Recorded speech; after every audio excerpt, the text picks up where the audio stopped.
वनमंडल कोरिया को आखिर किस चीज का इंतजार, कब तक करेंगे तस्करों का पर्दाफाश। जी हाँ, छत्तीसगढ़ राज्य के वनमंडल कोरिया में ट्रकों से की गई अवैध तस्करी, लकड़ियों की चोरी, अपने ही वनमंडल बैकुंठपुर परिक्षेत्र का मामला।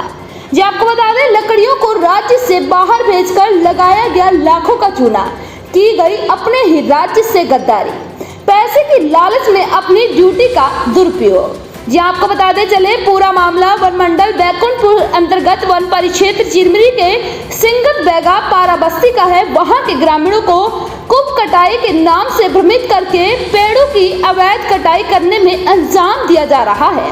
पैसों के लालच में बीट गार्ड भरत सिंह मरावी इतने अंधे हो चुके हैं कि सालों पुरानी सरई के पेड़ों को मशीनों द्वारा कटवाया गया। आपको बता दें, ग्रामीणों द्वारा पत्रकारों को सूचना दी गई। पत्रकारों के वहां पहुंचने पर यह देखा गया कि 5 नग सरई के जीवित वृक्षों को मशीनों द्वारा कटवाया गया है, लेकिन वहां पर केवल 5 फुट और एक बोंगी और कुछ टहने ही देखने को मिली। ग्रामीणों से बात करने पर पता चला कि रात में करीब 1 से 1:30 बजे के बीच भरत सिंह मरावी खड़ा होकर ट्रकों से लकड़ियों को लोड करवा रहे थे। जहां शासन के द्वारा वनों के सुरक्षा के लिए लाखों खर्च किए जाते हैं, वहीं भ्रष्ट अधिकारियों ने देश को ही ठगने का ठेका ले लिया है। देखने वाली बात यह है कि इतनी जानकारी होने के बाद अब शासन इन अधिकारियों पर क्या कार्रवाई करते हैं, या सालों से वनों की अवैध कटाई करवाने वाले अपने ही भ्रष्ट कर्मचारियों को बचाने में लग जाते हैं। अब आइए सुनते हैं उप सरपंच सिंगत का इस पूरे मामले को लेकर क्या कुछ कहना है, उसके बाद जानेंगे सूर्यदेव सिंह रेंजर चिरमिरी ने पूरे मामले को लेकर क्या जानकारी दी। मैं ग्राम पंचायत सिंघत का उप सरपंच शिवचंद्र सिंह मेरा नाम है। भैया ये बताइए, जो ये सिंगत बैगा पारा यादव मोहल्ला में जो अवैध लकड़ी कटाई की गई है, हफ्तों से कटाई चल रही थी, इसके बारे में आपको क्या सूचना दिया गया था?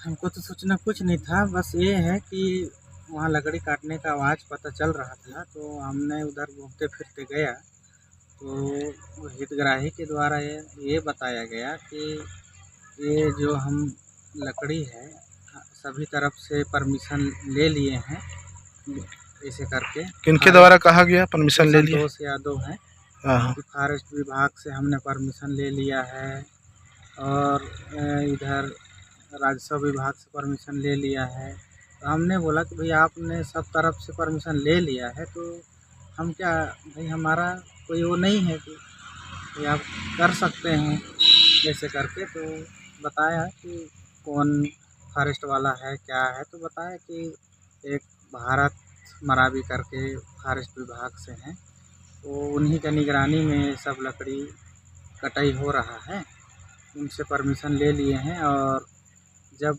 हफ्ते भर बाद लगभग रात्रि में 12-1 बजे गाड़ी का आवाज़ सुनाई दे रहा था, तो गाड़ी की आवाज़ सुन करके मैं वहाँ गया तो देखा कि एक फॉरेस्ट विभाग से हैं भारत मरावी करके, और कौन थे उनके साथ?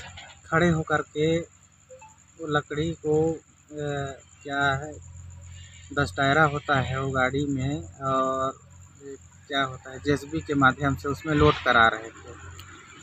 तो हमने पूछा कि भाई ये रात को क्यों ऐसा हो रहा है, तो उनके द्वारा ये कहा गया है कि गर्मी के कारण अभी रात्रि में हम लोग इसको बाहर भेजना है, तो दिन में टाइम नहीं मिला, और अभी टाइम मिला है तो लोडिंग करा रहे हैं ऐसे करके।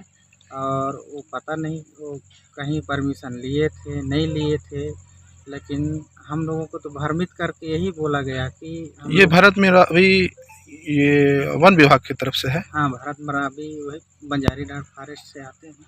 और इनके साथ कौन था? और रात्रि का समय था, मैं उतना ध्यान नहीं दिया, लेकिन उन्हीं को बस अच्छे से देख पाया कि भारत मरावी थे रात्रि। और इसमें किस किस की भूमिका नज़र आ रही है? इसमें तो मेरे को लगता है कि भाई फॉरेस्ट विभाग से जो अधिकारी हैं उनकी निगरानी में हुआ है। तो भारत मरावी जब वहाँ पर खड़ा होकर के करवा रहे थे, तो भाई उन्हीं का मिली भगत से सब कुछ हो रहा था। और कौन लकड़ी को लेजवाया, कौन क्या किया है, उनका नाम हमको नहीं है पता, लेकिन उन्हीं का निगरानी में लकड़ी लोड हो रहा था। 1 बजे रात में मैं वहाँ गया था तो मैं देखा तो वो सामने खड़े थे। मैं गांव के जैसे सूचना हम लेने गए हुए थे, बाइट मांगने गए हुए थे, तो वहाँ उप सरपंच जी का कहना है कि मौके पे हम जब 1 बजे रात में गए तो वहाँ भरत मरावी जो बीट गार्ड हैं वहाँ के, और रजवाड़े जी के जो बीट पढ़ते हैं वहाँ पे वो मौजूद थे। उनका कहना ये था कि रात में गर्मी के कारण लोडिंग हो रही है। देखिए, अगर ऐसा आपको है कि नहीं सर? देखिए, खबर मुझे नहीं था, लेकिन ऐसे संज्ञान में मेरे को आया है कि विभाग के लोग कुछ उसमें संलिप्त हैं। अगर ऐसा है तो जांच में हमारे जो आए हैं, जो जांच में हमारे पास रिकॉर्ड आएंगे, उस आधार पे इनको बिल्कुल नहीं बख्शा जाएगा। अगर हमारा विभाग का कोई भी कर्मचारी अधिकारी अगर ऐसा लोड करवाया है रह के, तो उनको बिल्कुल बख्शा नहीं जाएगा। कब तक सर जांच कंप्लीट हो जाएगा? अब जांच बहुत जल्दी, इसमें मतलब बहुत टाइम नहीं लगना है। 2 दिन 4 दिन सप्ताह के अंदर इसको पूरा जांच हम करके रिपोर्ट प्रस्तुत कर देंगे। आपको ट्रक की लोडिंग हुई है, दूसरे क्षेत्र में लकड़ी ले गया है, वो कब सूचना आपको मिली? ठीक हो जाने के दूसरे दिन। आपके द्वारा पंचनामा बनाया गया है? मेरे द्वारा तो संज्ञान में लिया गया ना।